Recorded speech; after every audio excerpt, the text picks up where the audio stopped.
ಆರೋಗ್ಯ ಕಾರ್ಯಕ್ರಮ.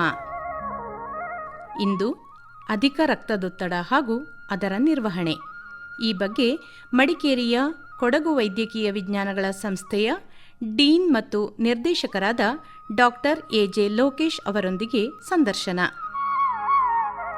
ಆತ್ಮೀಯ ಕೇಳುಗರಿಗೆಲ್ಲ ನಮಸ್ಕಾರ.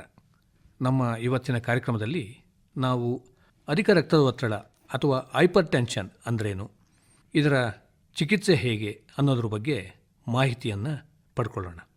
ಈ ಕುರಿತು ನಮಗೆ ಮಾಹಿತಿಯನ್ನು ಮಾಡಿಕೊಡ್ತಾ ಇದ್ದಾರೆ ಕೊಡಗು ಜಿಲ್ಲೆ ಮಡಿಕೇರಿಯಲ್ಲಿರುವಂತಹ ಕೊಡಗು ವೈದ್ಯಕೀಯ ವಿಜ್ಞಾನಗಳ ಸಂಸ್ಥೆಯ ಡೀನ್ ಮತ್ತು ನಿರ್ದೇಶಕರಾದಂಥ ಡಾಕ್ಟರ್ ಎ.ಜೆ. ಲೋಕೇಶ್ ಅವರು.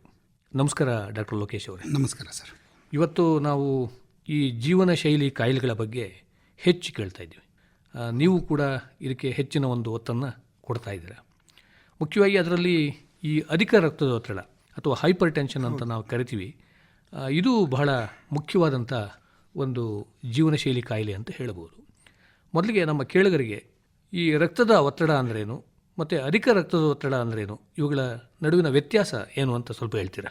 ಅಧಿಕ ರಕ್ತದ ಒತ್ತಡ ಅಂತಂದರೆ ಸಾಮಾನ್ಯವಾಗಿ ನಾರ್ಮಲ್ ರೀಡಿಂಗ್ಸು 140 ಸಿಸ್ಟೋಲಿಕ್ 90 ಡಯಸ್ಟೋಲಿಕ್ ಇರ್ತದೆ. ಅದಕ್ಕಿಂತ ಜಾಸ್ತಿ ಇದ್ದರೆ ಅದಕ್ಕೆ ಅಧಿಕ ರಕ್ತದ ಒತ್ತಡ ಅಂತ ಹೇಳ್ತೀವಿ. ಇದರಲ್ಲಿ 3 ಹಂತ ಇದೆ. ಒಂದು 140 to 159 ಇತ್ತು ಅಂತಂದರೆ ಅದು ಮೈಲ್ಡ್ ಹೈಪರ್ ಟೆನ್ಷನು. 160 to 179 ಅಂದರೆ moderate hypertension. 180 and above ಇತ್ತು ಅಂದರೆ ಸಿವಿಯರ್ ಹೈಪರ್ ಟೆನ್ಷನ್. ಇದು 3 ಹಂತ ಇದೆ. ಇದಕ್ಕೆ ಟ್ರೀಟ್ಮೆಂಟು ವಿವಿಧ ಹಂತಗಳಲ್ಲಿ 3ಕ್ಕೂ ಕೂಡ ಬೇಕಾಗುತ್ತೆ, ಅಥವಾ ಲೈಫ್ ಸ್ಟೈಲ್ ಮಾಡಿಫಿಕೇಷನ್ ಬೇಕಾಗುತ್ತೆ. ಅಂದರೆ ರಕ್ತದ ಒತ್ತಡದ ಅವಶ್ಯಕತೆ ಇದ್ದೇ ಇರುತ್ತೆ. ರಕ್ತ ಒತ್ತಡ ಇರಲೇಬೇಕು, ಯಾರೇ ಒಬ್ಬರಿಗೆ ಅದೊಂದು ನಾರ್ಮಲ್ ಪ್ರೆಷರ್ ಅಂತ ಇರಬೇಕು. That's A force. ಅಂದರೆ ರಕ್ತದ ಪರಿಚಲನೆ ಆಗಬೇಕು ಅಂದರೆ ರಕ್ತದ ಚಲನೆ ಆಗಬೇಕು ಅಂದರೆ ಒಂದು ಫೋರ್ಸ್ ಇರಲೇಬೇಕಲ್ಲ, ಒಂದು ನಾರ್ಮಲ್ ಪ್ರೆಷರ್ ಇದ್ದೇ ಇರ್ತದೆ. ಅದು ತುಂಬ ಜಾಸ್ತಿ ಆದರೆ ಅದು ಕಾಯಿಲೆ ಅಂತ ಪರಿಗಣಿಸಬೇಕಾಗುತ್ತೆ, ಅಥವಾ ಅದಕ್ಕೆ ಬೇರೆ ಟ್ರೀಟ್ಮೆಂಟ್ ಕೊಡಬೇಕಾಗುತ್ತೆ. ಅಂದರೆ ಈಗ ಸಾಮಾನ್ಯ ಒಂದು ರಕ್ತದ ಒತ್ತಡ ಇರಬೇಕು ಅಂತ ತಾವು ಹೇಳಿದ್ರಲ್ಲ, ಅದು ಎಷ್ಟಿರಬೇಕಾಗುತ್ತೆ? ಅಡಲ್ಟ್ಸ್ಗೆ 140-90 ಇರಬೇಕು. 90 ಡಯಾಸ್ಟೋಲಿಕ್ಕು, 140 ಸಿಸ್ಟೋಲಿಕ್ ಬ್ಲಡ್ ಪ್ರೆಷರ್ ಅಂತ ನಾವೇನು ಹೇಳ್ತೀವಿ ಇಂಗ್ಲೀಷ್ ಮೆಡಿಸಿನಲ್ಲಿ, ಅಷ್ಟಿರಬೇಕು. ಅಷ್ಟು ಇದ್ದರೆ ಅದು ನಾರ್ಮಲ್ಲು. ಅದು ಸ್ವಲ್ಪ ರೇಂಜಸ್ ಇರ್ತದೆ. 100 to 140 ಸಿಸ್ಟೋಲಿಕ್ಕು, 60 to 90 ಡಯಾಸ್ಟೋಲಿಕ್ ಅಂತ ಇರ್ತೀವಿ. ಅದಿದ್ದರೆ ಸಾಕು. ಅಂದರೆ ಮಕ್ಕಳಲ್ಲಿ ಏನಾದರೂ ಕಡಿಮೆ ಇರುತ್ತೆ? ಅದು ಮಕ್ಕಳಲ್ಲಿ ಏಜಿಗೆ ತಕ್ಕಂತೆ ಕಮ್ಮಿ ಇರ್ತದೆ. Usually it will be less than 100 in systolic blood pressure.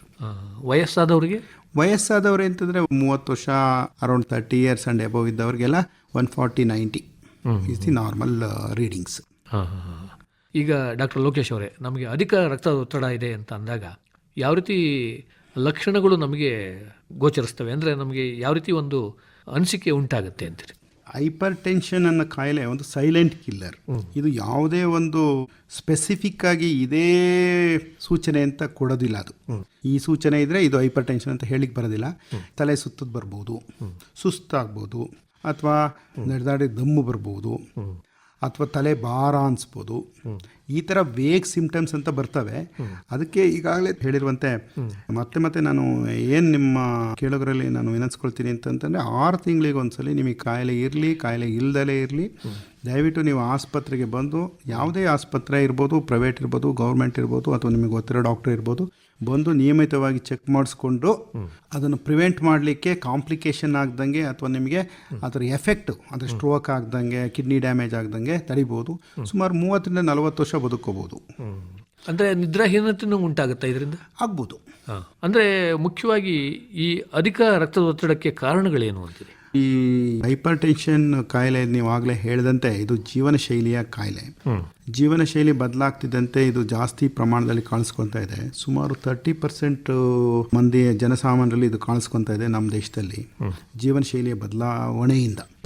ಹಾಗಾಗಿ ಜೀವನ ಶೈಲಿ ಬದಲಾವಣೆ ಅಂದರೆ ಒಂದು junk food or salt intake ಜಾಸ್ತಿ ಆಗ್ತಾ ಇರೋದು. ಅಂದರೆ ಉಪ್ಪನ್ನು ಹೆಚ್ಚು ಸೇವನೆ ಮಾಡೋದು. ಉಪ್ಪನ್ನು ಹೆಚ್ಚು ಸೇವನೆ ಮಾಡೋದು ಅಂದರೆ ನಾರ್ಮಲಿ 6 ಗ್ರಾಮ್ಸ್ಗಿಂತ ಜಾಸ್ತಿ ಯಾರು ಕನ್ಸ್ಯೂಮ್ ಮಾಡ್ತಾರೆ, 3 to 6 ಗ್ರಾಮ್ಗಿಂತ ಜಾಸ್ತಿ ಮಾಡಿದ್ರೆ ಅದರಲ್ಲಿ ಜಾಸ್ತಿ ಕಾಣಿಸ್ಕೊಳ್ಳುತ್ತೆ. ವೆಯ್ಟು ತುಂಬ ಒಬೇಸಿಟಿ ಇರೋದು, ಅಂದರೆ ಬೊಜ್ಜು ತುಂಬ ಜಾಸ್ತಿ ಇರೋದು ಕೂಡ ಒಂದು ಕಾರಣ. 3ನೇದು ಸ್ಮೋಕಿಂಗು, ಅಂದರೆ ಧೂಮಪಾನ.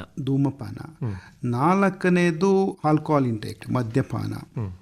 ಐದನೇದು ಎಕ್ಸಸೈಸ್ ಮಾಡದಲ್ಲೇ ಇರೋದು, ಫಿಸಿಕಲ್ ಇನ್ಆಕ್ಟಿವಿಟಿ ಅಂತ ನಾವೇನು ಕರಿತೀವಿ. 5 ಪ್ರಮುಖ ಕಾರಣಗಳು ಹೈಪರ್ ಟೆನ್ಷನ್ನು ಜನಸಾಮಾನ್ಯರಲ್ಲಿ ಜಾಸ್ತಿ ಆಗಲಿಕ್ಕೆ ಮೇಯ್ನ್ ರೀಸನ್ಸ್. ದೈಹಿಕ ಚಟುವಟಿಕೆ ಇಲ್ಲದಿರೋದು ಕೂಡ ಕಾರಣ. ಹೌದು, ದೈಹಿಕ ಚಟುವಟಿಕೆ ಬೇಕೇ ಬೇಕು. ದೈಹಿಕ ಚಟುವಟಿಕೆಯಿಂದ BP ಒಂದೇ ಕಮ್ಮಿ ಆಗೋದಿಲ್ಲ, ಬೇರೆ ಬೇರೆ ದೇಹಕ್ಕೆ ಅನುಕೂಲ ಇದೆ. ಎಕ್ಸಸೈಸು ಕೂಡ ಅವಶ್ಯಕತೆಯೂ ಇದೆ. ಈಗ ಸಾಧಾರಣವಾಗಿ ನಾವು ಉಪ್ಪು ಅಂದ ತಕ್ಷಣ ನಾವೇನು ಮೇಲ್ಗಡೆಯಿಂದ ಉಪ್ಪು ಹಾಕ್ಕೊಳ್ತೀವಲ್ಲ ಅದನ್ನ ಮಾತ್ರ ಅಂತ ನಾವು ತಿಳ್ಕೊಳ್ತೀವಿ. ಈಗ ಬೇರೆ ಬೇರೆ ತಿನಿಸುಗಳಲ್ಲೂ ಉಪ್ಪಿರುತ್ತೆ, ಅದು ಕೂಡ ಅದಕ್ಕೆ ಕಾರಣ ಆಗ್ಬೋದಾ? ಹೌದು, ಅದನ್ನೇ ಈ ಊಟದಲ್ಲಿ ನಾವು ಎಕ್ಸ್ಟ್ರಾ ಉಪ್ಪು ಹಾಕೊಳ್ಳೋದನ್ನ ಅವಾಯ್ಡ್ ಮಾಡಬೇಕು. ಸಾಮಾನ್ಯಕ್ಕೆ ಹೈಪರ್ ಟೆನ್ಷನ್ ಇರೋರು ಕೂಡ, ಅಥವಾ ಆದಷ್ಟು ಬರ್ದಂಗೆ ತಡ್ಕೊಳ್ಳೋಕ್ಕೋಸ್ಕರ.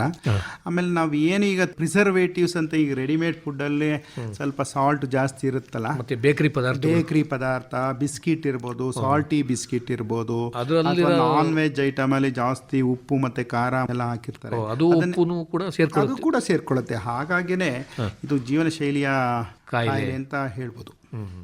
ಈಗ ಇನ್ನು ಮುಖ್ಯವಾಗಿ ಡಾಕ್ಟರ್ ಲೋಕೇಶ್ ಅವರೇ, ಈ ಅಧಿಕ ರಕ್ತದ ಒತ್ತಡ ಯಾಕಾಗಿ ಇಷ್ಟೊಂದು ಪ್ರಾಮುಖ್ಯತೆಯನ್ನು ಪಡಿತಾ ಇದೆ ಅಂತೀರಾ? ಅಧಿಕ ರಕ್ತ ಒತ್ತಡ ನನ್ನ ಪ್ರಕಾರ ಈಗಾಗಲೇ ತಾವು ಕೂಡ ಹೇಳಿದ್ರಿ, ಜೀವನ ಶೈಲಿ ಬದಲಾಗ್ತಾ ಇದೆ ಫಾಸ್ಟಾಗಿ, ರಕ್ತದ ಒತ್ತಡನೂ ಕೂಡ ಜಾಸ್ತಿ ಆಗ್ತಾ ಇದೆ. ದಟ್ ಮೀನ್ಸ್ ಹೈಪರ್ ಟೆನ್ಷನ್ ಕೂಡ ಜಾಸ್ತಿ ಆಗ್ತಾ ಇದೆ. ಇದು ಬಹಳ ಹಿಂದೆ ರೇರ್ ಕಾಯಿಲೆ ಆಗಿತ್ತು, ಇದು ಜೀವನ ಶೈಲಿಯಿಂದ ಈಗ ಕಾಮನ್ ಕಾಯಿಲೆ ಆಗಿದೆ. ಕಾಮನ್ ಕಾಯಿಲೆ ಅಂದರೆ ಜಾಸ್ತಿ ಜನಕ್ಕೆ 30% ಜನಕ್ಕಿದೆ. ಆಲ್ಮೋಸ್ಟ್ ಒಂದು 70 years 80 years ಹೋದರೆ 70% ಇದೆ. ವಯಸ್ಸಾದಂಗೆ ಎಲ್ಲರಲ್ಲೂ ಈಗಾಗಲೇ ನೀವು ನೋಡ್ತಾ ಇದ್ದೀರಾ, ಎಲ್ಲರ ಮನೆಯಲ್ಲೂ ಒಂದು ಹೈಪರ್ ಟೆನ್ಷನು ಡಯಾಬಿಟಿಸ್ ಪೇಷಂಟ್ ಇದ್ದೇ ಇದ್ದಾರೆ. ಅಷ್ಟು ಕಾಮನ್ ಆಗಿ ಹೋಗ್ಬಿಟ್ಟಿದೆ. ಅದ್ರ ಪರಿಣಾಮ ಬೇರೆ ಇದೆ. ಇದು ಯಾಕೆ ಇಷ್ಟು ಇಂಪಾರ್ಟೆಂಟ್ ಅಂದರೆ, ಒಂದು ಕಾಮನ್ನು ಪ್ಲಸ್ ಇದು ಹೈಪರ್ ಟೆನ್ಷನ್ನು ರಕ್ತ ಒತ್ತಡದಿಂದ ಕಾಮನ್ ಆಗಿ ಹಾರ್ಟ್ ಫೇಲ್ಯೂರ್ ಕಾಯಿಲೆ ಬರ್ತದೆ, ಸ್ಟ್ರೋಕ್ ಕಾಯಿಲೆ ಬರ್ತದೆ, ಕಿಡ್ನಿ ಫೇಲ್ಯೂರ್ ಬರ್ತದೆ, ಗ್ಯಾಂಗ್ರೀನ್ ಕಾಯಿಲೆಗಳು ಬರ್ತದೆ, ಕಣ್ಣು ಕಾಣಿಸಿದಂಥ ಸಂದರ್ಭನೂ ಕೂಡ ಬರ್ತದೆ. ಹೀಗಾಗಿ ಇದು ಭಾಳ ಇಂಪಾರ್ಟೆಂಟ್ ಕಾಯಿಲೆ, ಆರೋಗ್ಯಕ್ಕೆ ಸಂಬಂಧಪಟ್ಟಂತೆ ಇದು ಭಾಳ ಇಂಪಾರ್ಟೆಂಟು ಕೂಡ, ಭಾಳ ಸಾಮಾನ್ಯವಾದ ಕಾಯಿಲೆ. ಅಂಡ್ ಇಟ್ ಈಸ್ ಈಸಿಲಿ ತಡೆಗಟ್ಟಬಹುದು ಲೈಫ್ ಸ್ಟೈಲ್ ಮಾಡಿಫಿಕೇಶನ್ ಇಂದ ಪ್ಲಸ್ ಡ್ರಗ್ಸ್ ಇಂದ. ಅದನ್ನ ನಿರ್ವಹಣೆ ಮಾಡ್ಕೊಂಡು ಹೋಗ್ಬೋದು. ಸಾಕಷ್ಟು ವರ್ಷಗಳ ಕಾಲ ನೀವು ನಾರ್ಮಲ್ ಜೀವನ ಮಾಡ್ಬೋದು. ಅಂದರೆ ಅಧಿಕ ರಕ್ತದೊತ್ತಡ ಬಂದರೆ ನಮ್ಮ ದೇಹದ ವಿವಿಧ ಅಂಗಾಂಗಗಳ ಮೇಲೆ ಇದು ಕೆಟ್ಟ ಪರಿಣಾಮ ಉಂಟು ಮಾಡುತ್ತೆ. ಹೌದು, ಏಕೆಂದರೆ ಇದು ಕಾರ್ಡಿಯೋವ್ಯಾಸ್ಕ್ಯುಲರ್ ಡಿಸೀಸ್ ಇರೋದ್ರಿಂದ ರಕ್ತ ಎಲ್ಲೆಲ್ಲಿ ಚಲನೆ ಆಗುತ್ತೆ, ಪ್ರೆಷರ್ ಅಲ್ಲಲ್ಲಿ ಜಾಸ್ತಿ ಆಗೋದ್ರಿಂದ ಈಗ ಕಿಡ್ನಿ ಡ್ಯಾಮೇಜ್ ಆಗ್ತದೆ, ಹೈಪರ್ಟೆನ್ಸಿವ್ ನೆಫ್ರೋಪತಿ ಅಂತ ಹೇಳ್ತೀವಿ. ಅದಕ್ಕೆ BP ಜಾಸ್ತಿ ಆಯಿತು ಅಂತಂದರೆ ಹಾರ್ಟ್ ದಪ್ಪ ಆಗುತ್ತೆ, ಮತ್ತು ಹಾರ್ಟ್ ಫೇಲ್ಯೂರ್ ಆಗ್ತದೆ. ಅಂದರೆ ಮೊದಲನೇದಾಗಿ ಹೃದಯಕ್ಕೂ ತೊಂದರೆ ಆಗ್ತದೆ. ಹಾರ್ಟ್ ಮಸಲ್ ಎಲ್ಲ ದಪ್ಪ ಆಗಿ ಲೆಫ್ಟ್ ವೆಂಟ್ರಿಕ್ಯುಲರ್ ಹೈಪರ್ಟ್ರೋಪಿ ಅಂತ ಹೇಳ್ತೀವಿ, ಅದು ದಪ್ಪ ಆಗ್ತದೆ. ಮತ್ತು ಸ್ಟ್ರೋಕ್ ಆಗೋ ಚಾನ್ಸಸ್ ಜಾಸ್ತಿ, ಎಸ್ಪೆಷಲಿ ಬ್ಲೀಡಿಂಗ್ ಆಗೋ ಚಾನ್ಸಸ್ ಇದೆ. ಇಂಟ್ರಾಕ್ರೇನಿಯಲ್ ಹೆಮರೇಜ್ ಅಂತ ನಾವೇನು ಹೇಳ್ತೀವಿ ಅದಾಗ್ತದೆ. ಆಮೇಲೆ ಇನ್ನೊಂದು ಗ್ಯಾಂಗ್ರೀನ್ ಆಗ್ತದೆ, ರೊಣ ಅಂತೀವಿ, ಅದಾಗ್ತದೆ. ಅಥೆರೋಸ್ಕ್ಲಿರೋಸಿಸ್ ಇಂದ ಕೆಲವೆಲ್ಲ ಕಾಯಿಲೆಗಳಾಗ್ತವೆ. ಸ್ಟ್ರೋಕ್ ಕೂಡ ಆಗುತ್ತೆ, ಹೆಮರೇಜಿಕ್ ಸ್ಟ್ರೋಕು ಆಗುತ್ತದೆ, ಇಸ್ಕೆಮಿಕ್ ಸ್ಟ್ರೋಕ್ ಕೂಡ ಆಗ್ತದೆ. ಹೀಗಾಗಿ it involves all the organs, main target organs 4-5 importantly. ಅಂದ್ರೆ ಲಕ್ವ ಅಂತೀವಲ್ಲ, ಅದು ಕೂಡ ಆಗ್ಬೋದಾಗ. ಲಕ್ವ ಆಗೇ ಆಗುತ್ತೆ ಅನ್ಕಂಟ್ರೋಲ್ಡ್ ಹೈಪರ್ ಟೆನ್ಷನ್ ಅಲ್ಲಿ. ಹೆಮರೇಜ್ ಅಂಡ್ ಇನ್ಫಾಕ್ಷನ್ ಅಂದ್ರೆ ಬ್ಲಡ್ ಸಪ್ಲೈಯೂ ನಿಂತೋಗುತ್ತೆ, ಅದೊಂದು ಮೆಕ್ಯಾನಿಸಮು. ರಕ್ತನಾಳ ಹೊಡೆದು ಕೂಡ ಹೆಮರೇಜ್ ಆಗ್ತದೆ. ಅಂದರೆ ಮೊದಲನೇದಾಗಿ ಹೃದಯಕ್ಕೆ ತೊಂದರೆ ಆಗುತ್ತೆ, ಹೌದು, ಮೂತ್ರಪಿಂಡಗಳಿಗೆ ತೊಂದರೆ ಆಗುತ್ತೆ, ಕಣ್ಣಿಗೆ ತೊಂದರೆ ಆಗುತ್ತೆ. ಇವು ಮುಖ್ಯವಾದ ಅಂಗಗಳು. ಬ್ರೈನ್ಗೂ ಆಗ್ತದೆ, ನಮ್ಮ ಮೆದುಳಿಗೂ ಮುಖ್ಯವಾಗುತ್ತೆ. ಇಷ್ಟೆಲ್ಲ ತೊಂದರೆ ಆಗ್ತದೆ. ಈಗ ಸಾಧಾರಣ ನಾವು ಮೊದಲನೇದಾಗಿ ಮಾತಾಡುವಾಗ ತಾವು ಹೇಳಿದ್ರಿ ಮಕ್ಕಳಲ್ಲಿ ಕಡಿಮೆ ಇರುತ್ತೆ ಅಂತ. ವಯಸ್ಸಾದಂಗೆ ಹೆಚ್ಚಾಗೋದಕ್ಕೆ ಏನು ಕಾರಣ ಅಂತಾರೆ? ಅಂದರೆ ನೀವು ಈಗ ಅಥೆರೋಸ್ಕ್ಲೆರೋಸಿಸ್ ಅಂತ ಹೇಳಿ, ಹೈಪರ್ ಟೆನ್ಷನ್ಗೆ 2 ಪ್ರಮುಖ ಕಾರಣ ಇದೆ. ಒಂದು ಪ್ರೈಮರಿ ಹೈಪರ್ ಟೆನ್ಷನ್, ಕಾರಣ ಇಲ್ಲ. ಇನ್ನೊಂದು ಸೆಕೆಂಡರಿ ಹೈಪರ್, ಕಾರಣ ಇದೆ. ಕಾರಣ ಯಾವ್ಯಾವುದು? ಕಿಡ್ನಿ ಡಿಸೀಸ್ ಇದ್ದವರಿಗೆ ಕಾಯಿಲೆ ಬರ್ತದೆ, ಅದು ಮಕ್ಕಳೇ ಇರ್ಬೋದು, ದೊಡ್ಡವರೇ ಇರ್ಬೋದು.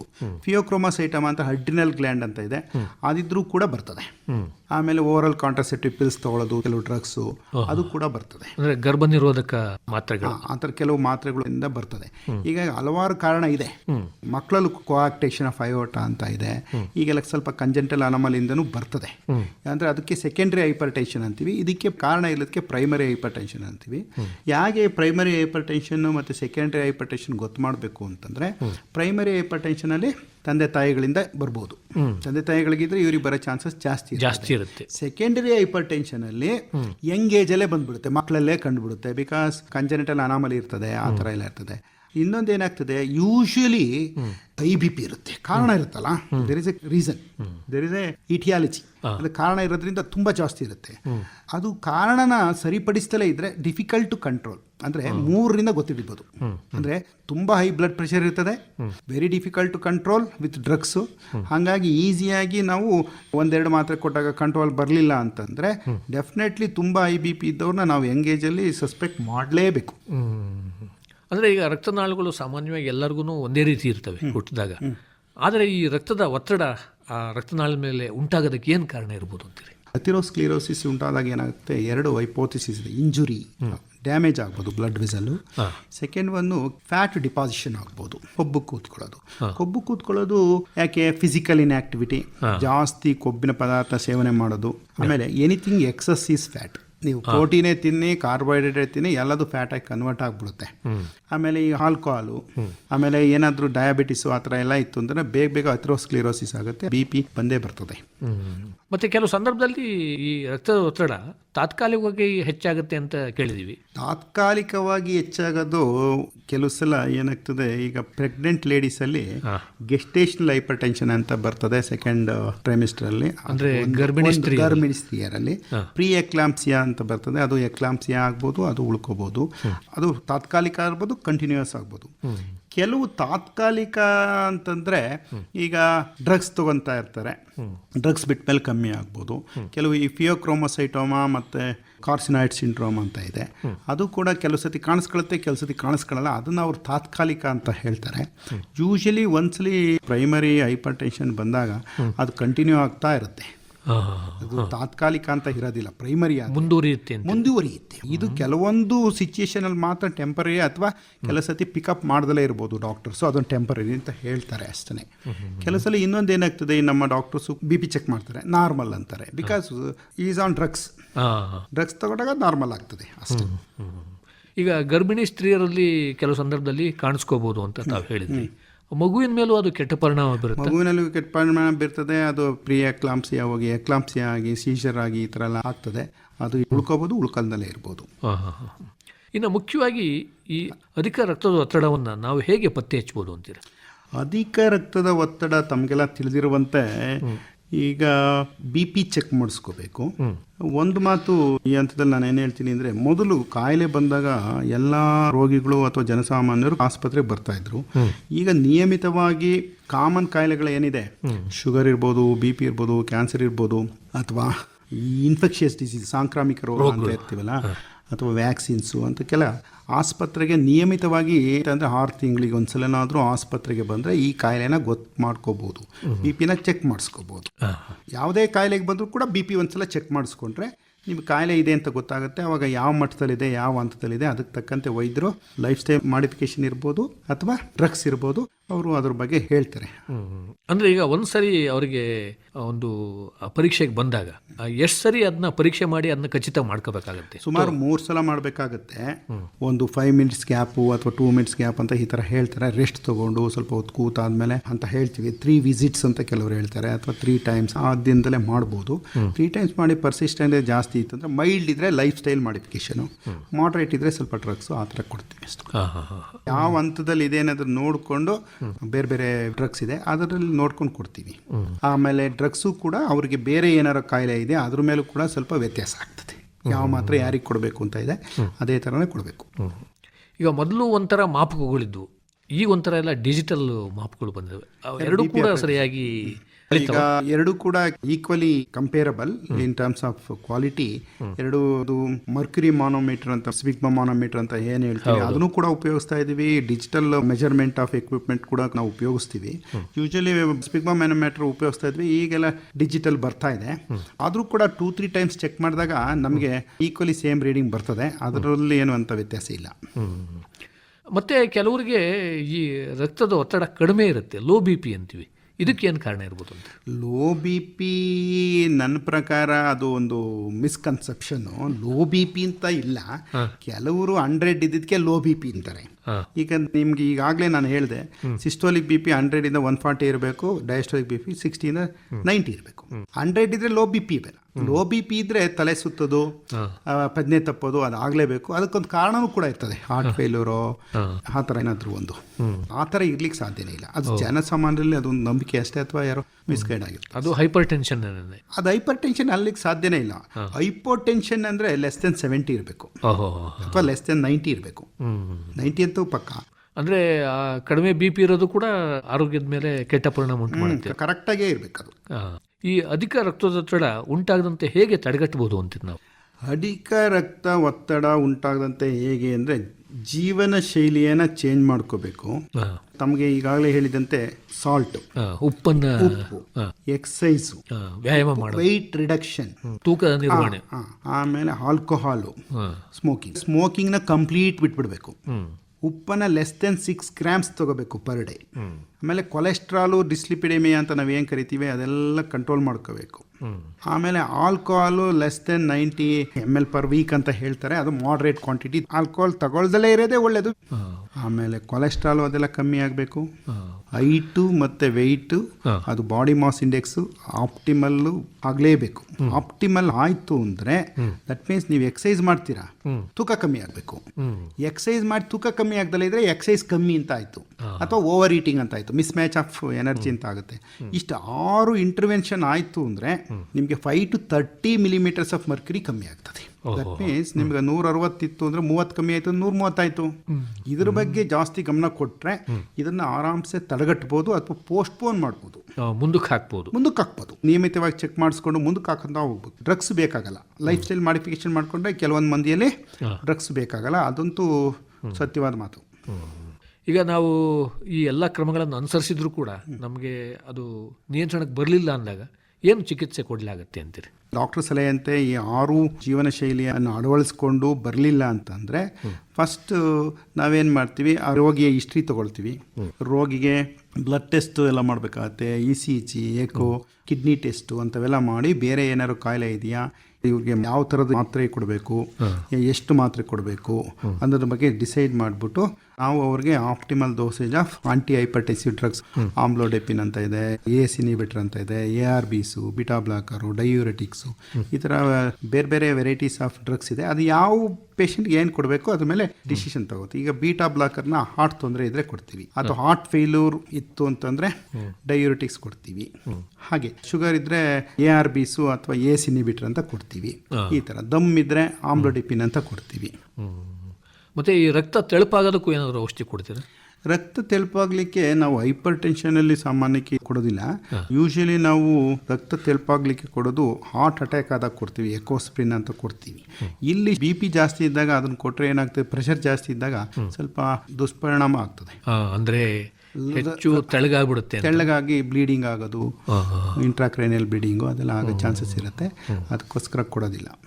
ತಾವೀಗಾಗಲೇ ಹೇಳಿದಾಗೆ ಮೂತ್ರಪಿಂಡದ ಕಾಯಿಲೆಗಳು ಇಂಥವೆಲ್ಲ ಇದ್ದಾಗಲೂ ಮೂತ್ರಪಿಂಡದ ಕಾಯಿಲೆ ಅಂತಂದರೆ ತಮಗೆಲ್ಲ ತಿಳಿದಿರುವಂತೆ ರೀನೋವ್ಯಾಸ್ಕ್ಯುಲರ್ ಹೈಪರ್ ಟೆನ್ಷನ್ ಅಂತಂದರೆ ರಕ್ತನಾಳ ನ್ಯಾರೋ ಆದಾಗ ರೀನಲ್ ಆರ್ಟರಿ ಅಂತ ನಾವು ಇಂಗ್ಲೀಷಲ್ಲಿ ಹೇಳ್ತೀವಿ. ಅದ್ರ ಜೊತೆಗೆ ಕೆಲವು ಮೂತ್ರಪಿಂಡ ಕಾಯಿಲೆನೇ ಇದೆ, ಗ್ಲಾಮರುಲೋ ನೆಫ್ರೈಟಿಸು, ನೆಫ್ರೋಟಿಕ್ ಸಿಂಡ್ರೋಮು, ಚಿಕ್ಕ ಮಕ್ಕಳಲ್ಲಿ ಅದೆಲ್ಲ. ಅಂಥ ಕಾಯಿಲೆ ಇದ್ದರೂ ಕೂಡ BP ಜಾಸ್ತಿ ಇರುತ್ತೆ. ಆ ಟೈಮಲ್ಲಿ ರೋಗಿಗಳು ತಪಾಸಣೆ ಬಂದಾಗ blood test, blood urea, serum ಅದಕ್ಕೆ ತಕ್ಕಂತೆ ಟೆಸ್ಟ್ ಮಾಡಿಸ್ತೀವಿ. ಅವೆಲ್ಲ there is a set of investigation for hypertension. ಅದು ಮಾಡಿದಾಗ ಗೊತ್ತಾದಾಗ ನಾವು ನೆಫ್ರಾಲಜಿಸ್ಟ್ ಒಪಿನಿಯನ್ ತೊಗೋಬೇಕಾಗುತ್ತೆ. ಕಿಡ್ನಿ ತೊಂದರೆಯಿಂದ BP ಬಂದಿದೆಯಾ ಅಥವಾ BPಯಿಂದ ಕಿಡ್ನಿ ಡ್ಯಾಮೇಜ್ ಆಗಿದೆಯಾ ಅದು ಒಂದು ತಿಳ್ಕೊಬೇಕು. ಜೊತೆಗೆ ಡಾಪ್ಲರ್ ಸ್ಟಡಿ ಅಂಥದ್ದೆಲ್ಲ ಇದೆ, ಈಗೆಲ್ಲ ಸ್ಕ್ಯಾನಿಂಗ್ಸು ಅದೆಲ್ಲ ಇದೆ. IV ಇಂಟ್ರಾವಿನಸ್ ಫೈಲೋಗ್ರಾಮು ಅದೆಲ್ಲ ಟೆಸ್ಟ್ ಮಾಡ್ತಾರೆ. ಅದರಲ್ಲಿ ರೀನೋವ್ಯಾಸ್ಕ್ಯುಲರ್ ಹೈಪರ್ ಟೆನ್ಷನ್ ಗೊತ್ತಾಗುತ್ತೆ. ಅಂದರೆ ಕೆಲಸದ ಕಂಟ್ರೋಲಿಗೆ ಬರೆದಿದ್ದಾಗ ಫರ್ದರ್ ಟೆಸ್ಟ್ ಮಾಡಬೇಕು ಅನ್ನೋದು ಮಾತನ್ನು ಈ ಮೂಲಕ ಹೇಳ್ತೀನಿ. ಅಂದರೆ ಈ ಅಧಿಕ ರಕ್ತದೊತ್ತಡವನ್ನು ನಾವು ನಿಯಂತ್ರಣ ಮಾಡಲಿಲ್ಲ ಅಂದರೆ ನಾವೇನು ಈ ಲಕ್ಕು ಅಂತೀವಲ್ಲ ಆ ಒಂದು ಹಂತಕ್ಕೂ ಹೋಗ್ಬೋದು, ಮತ್ತು ಮೆದುಳಿಗೂ ಕೂಡ ತೊಂದರೆ ಆಗ್ಬೋದು. ಲಕ್ವಾನೇ ಮೆದುಳು ತೊಂದರೆ.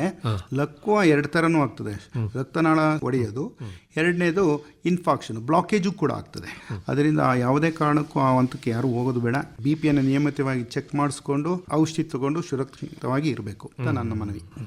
ಇನ್ನು ಮಧುಮೇಹಕ್ಕೂ ಈ ಅಧಿಕ ರಕ್ತದೊತ್ತಡಕ್ಕೂ ಏನಾದರೂ ಸಂಬಂಧ ಇದೆಯಾ?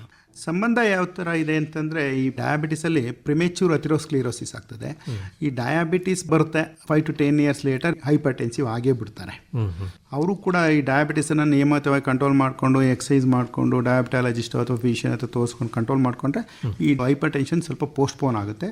ಬಟ್ ಡಯಾಬಿಟಿಸ್ ಪಾಪ್ಯುಲೇಷನಲ್ಲಿ ಹೈಪರ್ ಟೆನ್ಷನ್ ಬರೋದು ಸ್ವಲ್ಪ ಚಾನ್ಸಸ್ ಜಾಸ್ತಿ ಇದೆ. ಅಂದರೆ ಮಧುಮೇಹ ಇದ್ದಾಗ ರಕ್ತನಾಳಗಳ ಒಳಗಡೆ ಕೊಬ್ಬು ಶೇಖರಣೆಯಾಗಿ ಈ ಅಧಿಕ ರಕ್ತದೊತ್ತಡ ಉಂಟಾಗೋ ಸಾಧ್ಯತೆ ಜಾಸ್ತಿ ಇರುತ್ತೆ. ಅಂದರೆ ಈಗ ನಮ್ಮ ಸಾರ್ವಜನಿಕರು ಎಷ್ಟು ದಿನಕ್ಕೊಂದ್ಸರಿ ಆದರೂ ಈ ರಕ್ತದೊತ್ತಡವನ್ನು ಪರೀಕ್ಷೆ ಮಾಡಿಸ್ಕೋಬೇಕಾಗತ್ತೆ? ಸಾರ್ವಜನಿಕರು ಕಾಯಿಲೆ ಬಂದಾಗ ಆಸ್ಪತ್ರೆ ಬರೋದಕ್ಕಿಂತ ನಿಯಮಿತವಾಗಿ 6 ತಿಂಗಳಿಗೆ ಒಂದ್ಸತಿ ಚೆಕ್ ಮಾಡಿಸ್ಕೋಬೇಕು. ಕಾಯಿಲೆ ಇಲ್ದಿದ್ದವರು, ಹೈಪರ್ ಟೆನ್ಷನ್ ಇಲ್ದಿದ್ದವರು. ಕಾಯಿಲೆ ಬಂದಾದಮೇಲೆ 1.5 ತಿಂಗಳಿಗೆ ಒಂದ್ಸಲ ಬಂದು ಸಾವಧಾನವಾಗಿ ಸಮಾಧಾನವಾಗಿ ಸರ್ಕಾರಿ ಆಸ್ಪತ್ರೆ ಇರ್ಬೋದು ಅಥವಾ ಪ್ರೈವೇಟ್ ಆಸ್ಪತ್ರೆಯಲ್ಲಿ ಬಂದು ಟೆಸ್ಟ್ ಮಾಡಿಸ್ಕೊಂಡು ಅವ್ರು ಏನು ಸಲಹೆ ಸೂಚನೆ ತಗೋತಾರೆ ಆ ಥರ ಮಾಡ್ಕೊಳ್ಳೇಬೇಕು. ಈಗ ಮಾತ್ರೆ 3 ತಿಂಗಳಿಗೆ ತೊಗೊಂಡು ಇದ್ದಾಗ ಜಾಸ್ತಿ ಆಗಿಬಿಡುತ್ತೆ. ಒಂದೊಂದ್ಸಲ ಏನಾಗ್ತದೆ, ಈ ಏಜ್ ಆದಾಗ ಬೇಗ ಜಾಸ್ತಿ ಆಗ್ತಾ ಇರುತ್ತೆ, ನಾಳೆನೇ ಜಾಸ್ತಿ ಆಗ್ಬೋದು. ಅದಕ್ಕೆ ಆಕ್ಸಲರೇಟೆಡ್ ಹೈಪರ್ ಟೆನ್ಷನ್ ಅಂತ ಹೇಳ್ತೀವಿ. ಇತ್ತೀಚೆಗೆ ನಾರ್ಮಲ್ ಇರ್ತದೆ, ಸಡನ್ ಆಗಿ ಜಾಸ್ತಿ ಆಗ್ತದೆ, ಆಕ್ಸಲರೇಟೆಡ್ ಹೈಪರ್ ಟೆನ್ಷನ್ ಅಂತೀವಿ. ಆ ಎಲ್ಲ ದೃಷ್ಟಿಯಿಂದ ರೋಗಿಗಳು 1.5 ತಿಂಗಳಿಗೆ ಒಂದ್ಸಲ ಬರಬೇಕು. ಅಥವಾ ಏನಾದ್ರು ಈ ಹೈಪರ್ ಟೆನ್ಷನ್ದು ಒಂದು ಸೂಚನೆಗಳಿರ್ತವೆ, ತಲೆ ಸುತ್ತೋದು, ಕಣ್ಣು ಮಂಜಾಗೋದು, ಆ ಥರ ಏನಾದ್ರು ಬೇರೆ ಏನಾದರೂ ಸೂಚನೆಗಳಿತ್ತು ಅಂದರೆ ಬೇಗ ಬಂದು ತೋರಿಸ್ಕೋಬೇಕು. ಮತ್ತು ಇವತ್ತು ಎಲ್ಲ ಕಡೆನೂ ಕೂಡ ಈ NCD ಕ್ಲಿನಿಕ್ಸ್ ಅಂತ ಇದ್ದಾವೆ. ಅದರ ಒಂದು ಪ್ರಾಮುಖ್ಯತೆ ಏನು ಅಂತ? NCD ಅಂದರೆ ನಾನ್ ಕಮ್ಯುನಿಕಬಲ್ ಡಿಸೀಸಸ್ ಅಂತ. ನಾನ್ ಕಮ್ಯುನಿಕಬಲ್ ಡಿಸೀಸ್ ಅಂದರೆ ಅದು ಕ್ಯಾನ್ಸರ್ ಇರ್ಬೋದು, ಹೈಪರ್ ಟೆನ್ಷನ್ ಇರ್ಬೋದು, ಡಯಾಬಿಟಿಸ್ ಇರ್ಬೋದು, ಅಥವಾ ರಕ್ತನಾಳದ ಕಾಯಿಲೆ ಇರ್ಬೋದು, ಕಿಡ್ನಿ ತೊಂದರೆ ಅದೆಲ್ಲ ಇರ್ಬೋದು, ಅದೆಲ್ಲ ಸೇರಿಸಿ NCD ಅಂತ ಹೇಳ್ತಾರೆ. ಇವೆಲ್ಲ ಜೀವನಶೈಲಿ ಕಾಯಿಲೆಗಳೇ. ಇದ್ರ ಪ್ರಾಮುಖ್ಯತೆ ಏನು ಅಂತಂದರೆ ಇದ್ರ ಬಗ್ಗೆ ಒಂದು ಅರಿವು ಮೂಡಿಸೋದು. ಸಾಮಾನ್ಯವಾಗಿ ಈ ಥರ NCD ಕಾಯಿಲೆಗಳ ಬಗ್ಗೆ ಪ್ರಾಮುಖ್ಯತೆ ಕೊಟ್ಟು ಶುಗರು, BP ಮಂತ್ಲಿ ಒಂದ್ಸಲ ಚೆಕ್ ಮಾಡಿ ಅದ್ರ ಬಗ್ಗೆ ಪ್ರಾಪರ್ ಆಗಿ ಅರಿವು ಮೂಡಿಸಿ ಅದಕ್ಕೆ ಚಿಕಿತ್ಸೆ ಕೊಡುವ ಕಾರಣಕ್ಕೆ ಇದನ್ನು ಸರ್ಕಾರಿ ಆಸ್ಪತ್ರೆಗಳಲ್ಲಿ ಸ್ಥಾಪಿಸಲಾಗಿದೆ. ಅದ್ರ ಮುಖಾಂತರನೇ ರೋಗಿಗಳಿಗೆ ಕಾಯಿಲೆ ಬಗ್ಗೆ ಅರಿವು ಸಿಗ್ತದೆ, ಅಥವಾ ನಿಯಮಿತವಾಗಿ ಚೆಕ್ ಮಾಡ್ಕೋಬೇಕು, ಮಾತ್ರೆ ತಗೋಬೇಕು, ಅದ್ರ ಬಗ್ಗೆ ಎಲ್ಲ ಅರಿವು ಸಿಗ್ತದೆ. ಒಟ್ಟಾರೆ ನಿಮ್ಮ ಸಲಹೆ ಏನು ಈ ಅಧಿಕ ರಕ್ತದ ಒತ್ತಡಕ್ಕೆ ಸಂಬಂಧಪಟ್ಟಾಗಿ? ನಾನು ಅಧಿಕ ರಕ್ತ ಒತ್ತಡಕ್ಕೆ ಸಂಬಂಧಪಟ್ಟಂತೆ ಕೆಲವೊಂದು ಸಲಹೆಗಳನ್ನು ಕೊಡ್ತೀನಿ. ಅಧಿಕ ರಕ್ತ ಒತ್ತಡ ಇರ್ಬೋದು, ಡಯಾಬಿಟಿಸ್ ಇರ್ಬೋದು, ಕ್ಯಾನ್ಸರ್ ಇರ್ಬೋದು. ನಾನು ಈಗಾಗಲೇ ಹೇಳಿದಂತೆ ನಿಯಮಿತವಾಗಿ ಆಸ್ಪತ್ರೆಗೆ ಬಂದು ತೋರಿಸ್ಕೋಬೇಕು, ಒಂದನೇದು. ಎರಡನೇದು, ಕೆಲವೊಂದು ಕಾಯಿಲೆಗೆ ಅಂತ ಬಂದಾಗ ಎಂತಂದರೆ ನಿಮಗೆ ಭೇದಿ ಇರ್ಬೋದು, ವಾಂತಿ ಇರ್ಬೋದು, ಅಥವಾ ಬೇರೆ ಏನೇ ಕಾಯಿಲೆ ಇರ್ಬೋದು, ಅಥವಾ ಜ್ವರ ಇರ್ಬೋದು, ಅವಾಗಲೂ ಕೂಡ ನೀವು BP ಟೆಸ್ಟ್ ಮಾಡಿಸ್ಕೋಬೇಕು. ಅಂದರೆ ನೀವು ಹಾಸ್ಪಿಟ್ಲಿಗೆ ಬಂದು ಟ್ರೀಟ್ಮೆಂಟ್ ತೊಗೊಳೋದನ್ನ ಜನಸಾಮಾನ್ಯರು ಹೊರತ್ಕೋಬೇಕು. ಹಂಗಂದ್ರೆ ಏನಪ್ಪ ಅಂದರೆ ಈ ಕ್ಲಿನಿಕ್ ಹೋಗ್ತಾರೆ, ಅಲ್ಲಿ ಹೋಗ್ತಾರೆ, BP ಚೆಕ್ ಮಾಡ್ದಲೇ ಇರ್ಬೋದು. ಇಲ್ಲಿ ಹಾಸ್ಪಿಟ್ಲು ಅಡ್ಮಿಷನ್ನು ಇವರು ಸ್ವಲ್ಪ ಸಮಾಧಾನದಿಂದ ಇದ್ದರೆ ಇದೆಲ್ಲ ಟೆಸ್ಟ್ ಮಾಡಿದಾಗ BP ಬಗ್ಗೆ ಗೊತ್ತಾಗುತ್ತೆ. ಎಲ್ಲರಿಗೂ ಇಲ್ದಲೇ ಇರ್ಬೋದು, ಸ್ವಲ್ಪ ಜನಕ್ಕಾದರೂ ಗೊತ್ತಾಗುತ್ತೆ. ಅವಾಗ ಹೈಪರ್ ಟೆನ್ಷನ್ನು ಇದು ಸಿಂಪಲ್ ಆಗಿ ಟ್ರೀಟ್ಮೆಂಟ್ ಕೊಟ್ಟಾಗ ಅಥವಾ ಅರ್ಲಿಯೆಸ್ಟ್ ಆಗಿ ಟ್ರೀಟ್ಮೆಂಟ್ ಕೊಟ್ಟಾಗ ಇದೇನು ಡ್ಯಾಮೇಜ್ ಆಗುತ್ತೆ, ಕಿಡ್ನಿ ಡ್ಯಾಮೇಜು ಹೈಪರ್ ಟೆನ್ಷನಿಂದ, ಅದೆಲ್ಲದು ಕಮ್ಮಿಯಾಗಿ ತುಂಬ ಸಾವು ನೋವು ಆಗೋದು ಅದೆಲ್ಲ ತಪ್ಪುತ್ತೆ. ಆಮೇಲೆ ಸಮಾಜಕ್ಕೂ ಕೂಡ ಇದರಿಂದ ಒಳ್ಳೆಯದಾಗುತ್ತೆ. ಫೈನಾನ್ಷಿಯಲ್ ಪ್ರಾಬ್ಲಮ್ಸು ಈಗ ಸಮಾಜದಲ್ಲಿ ಆಗೋದು ಅದೆಲ್ಲ ತಪ್ಪುತ್ತೆ. ಏಕೆಂದರೆ ಹೈಪರ್ ಟೆನ್ಷನ್ನು ಒಂದು 30% ಕಿಡ್ನಿ ಡಿಸೀಸ್ಗೆ ಕಾರಣ, 48ರಿಂದ 50% ಜನಕ್ಕೆ ಡಯಾಬಿಟಿಸ್ ಕಾರಣ, ಕಿಡ್ನಿ ಕಾಯಿಲೆಗೆ. ಈ ಕಿಡ್ನಿ ಕಾಯಿಲೆ ಬಂದರೆ ತಮಗೆಲ್ಲ ಗೊತ್ತಿರೋಂಥ ಡಯಾಲಿಸಿಸ್ಸು, ಟ್ರಾನ್ಸ್ಪೋರ್ಟು, ಅದಕ್ಕೆ ಹಣ, ಆ ಸಫರಿಂಗು ಅದೆಲ್ಲ ಇದೆಯಲ್ಲ, ಅದೆಲ್ಲ ತಪ್ಪುತ್ತೆ. ಮತ್ತೆ ಹೃದಯದ ಒಂದು ಕಾಯಿಲೆಗಳು ಜಾಸ್ತಿ ಆಗ್ತವೆ. ಇದರಿಂದ ಹೃದಯ ಕಾಯಿಲೆನೂ ಜಾಸ್ತಿ ಆಗ್ತದೆ, ಸ್ಟ್ರೋಕು ಜಾಸ್ತಿ ಆಗ್ತದೆ, ಎಲ್ಲ ಜಾಸ್ತಿ ಆಗ್ತದೆ. ಸಡನ್ ಹಾರ್ಟ್ ಅಟ್ಯಾಕ್ ಕೂಡ ಆಗುತ್ತೆ, ಹಾರ್ಟ್ ಫೇಲ್ಯೂರ್ ಆಗ್ತದೆ. ಕೇಳಗರಲ್ಲಿ ನನ್ನ ಮನವಿ, ಡಯಾಬಿಟಿಸ್ ಇರ್ಬೋದು, ಹೈಪರ್ ಟೆನ್ಷನ್ ಇರ್ಬೋದು, ಅಥವಾ ಕ್ಯಾನ್ಸರ್ ಕಾಯಿಲೆ ಇರ್ಬೋದು, ಯಾವುದೇ ಗೌರ್ಮೆಂಟ್ ಆಸ್ಪತ್ರೆಯಲ್ಲಿ ಇದ್ರ ಬಗ್ಗೆ ತಮಗೆ ತಿಳುವಳಿಕೆ ಮತ್ತು ಉಪಚಾರವನ್ನು ಸುಸೂತ್ರವಾಗಿ ಮಾಡಲಾಗುತ್ತೆ. ಆದ್ದರಿಂದ ತಾವೆಲ್ಲರೂ ಗೌರ್ಮೆಂಟ್ ಹಾಸ್ಪಿಟ್ಲಿಗೆ ಬಂದು ಈ ಸೇವೆಯನ್ನು ಪಡಿಬೇಕು ಅಂತ ಹೇಳಿ ಆಕಾಶವಾಣಿ ಮುಖಾಂತರ ನಾನು ನಿಮ್ಮಲ್ಲಿ ಕೇಳ್ಕೊತಾ ಇದ್ದೀನಿ. ಹಾಗೆಯೇ ಎಲ್ಲ ಕಾಯಿಲೆಗೂ ಕೂಡ OPD ಬೇಸಿಸ್ ಮೇಲೆ ಟ್ರೀಟ್ಮೆಂಟ್ ಕೊಡಲಿಕ್ಕೆ ಆಗೋದಿಲ್ಲ. ಕೆಲವೊಂದು ಸಲ ನೀವು ಅಡ್ಮಿಟ್ ಆಗಿ ಟ್ರೀಟ್ಮೆಂಟ್ ತೊಗೊಂಡ್ರೆ ನಿಮ್ಮ ಆರೋಗ್ಯ ಹಿತದೃಷ್ಟಿಯಿಂದ ಅದು ತುಂಬ ಒಳ್ಳೆಯದು ಅಂತಲೂ ಕೂಡ ಈ ಮೂಲಕ ತಮ್ಮಲ್ಲಿ ಕೇಳ್ಕೊತೀನಿ. ಹಾಗೆಯೇ ಈ ಡಯಾಬಿಟೀಸು, ಶುಗರು ಅಥವಾ ಯಾವುದೇ ಒಂದು ಕಾಯಿಲೆ ಇರ್ಬೋದು, ನಾವು ಕ್ಯಾಂಪ್ ಮಾಡಿದಾಗ, ಯಾವುದೇ ಒಂದು ಅವೇರ್ನೆಸ್ ಪ್ರೋಗ್ರಾಮ್ ಮಾಡಿದಾಗ, ಯಾವುದೇ ಡಾಕ್ಟರ್ ಇರ್ಬೋದು, ಗೌರ್ಮೆಂಟ್ ಇರ್ಬೋದು, ಪ್ರೈವೇಟ್ ಇರ್ಬೋದು, ಅದರ ಸದುಪಯೋಗವನ್ನು ಎಲ್ಲ ನಾಗರಿಕರು ಪಡ್ಕೊಂಡು ಸಮಾಜ ಸದೃಢವಾಗಿ ಮಾಡಬೇಕು, ಸ್ವಾಸ್ಥ್ಯವನ್ನು ಕಾಪಾಡಬೇಕು ಅಂತ ತಮ್ಮಲ್ಲಿ ಕೇಳ್ಕೊಳ್ತಾ ಥ್ಯಾಂಕ್ ಯು.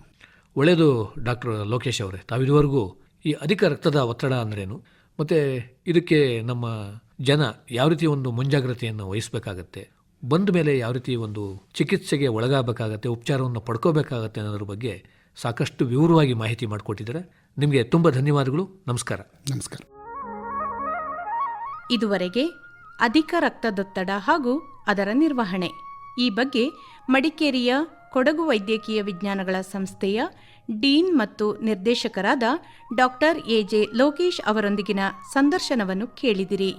ಸಂದರ್ಶಿಸಿದವರು ಪಿಎಂ ಜಗದೀಶ್. ಈ ಆರೋಗ್ಯ ಕಾರ್ಯಕ್ರಮ ಆಕಾಶವಾಣಿ ಮಡಿಕೇರಿ ಕೇಂದ್ರದ ಕೊಡುಗೆ.